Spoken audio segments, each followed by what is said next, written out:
రాహుల్ గాంధీ గారిని రాజకీయంగా ఎదుర్కోలేక దొంగ కేసులు పెడుతున్నాడు మోడీ.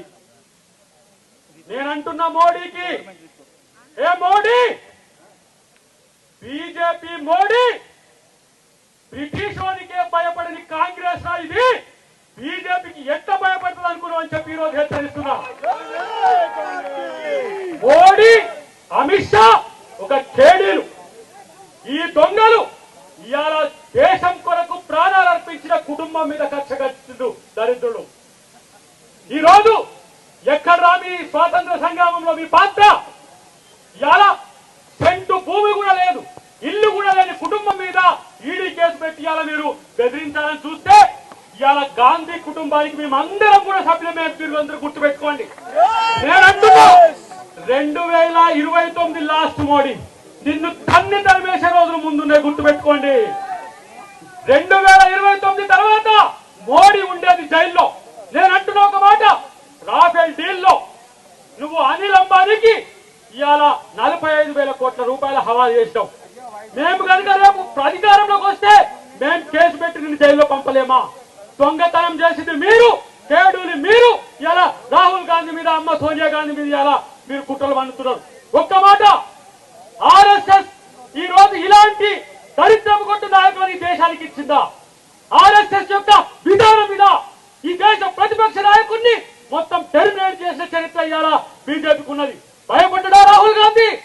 ఇవాళ ఎవరైతే ద్వేషం పంచుతున్నారో వాళ్ళ బజార్లో ప్రేమ కొట్టుడు పెట్టాడు రాహుల్ గాంధీ. ఇది కాంగ్రెస్ పార్టీ యొక్క కల్చర్. మేము ప్రేమనిస్తున్నాం, మీరు ద్వేషాన్ని పెంచుతున్నారు.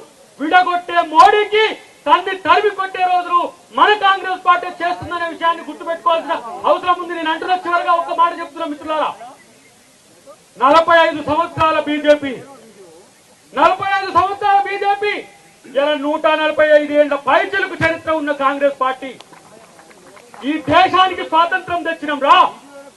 ఒక ప్రజాస్వామ్య ద్రోహి మోడీ ఇలా ఈడీని ఎనిమి ఆఫ్ ది డెమోక్రసీగా చేసిండు.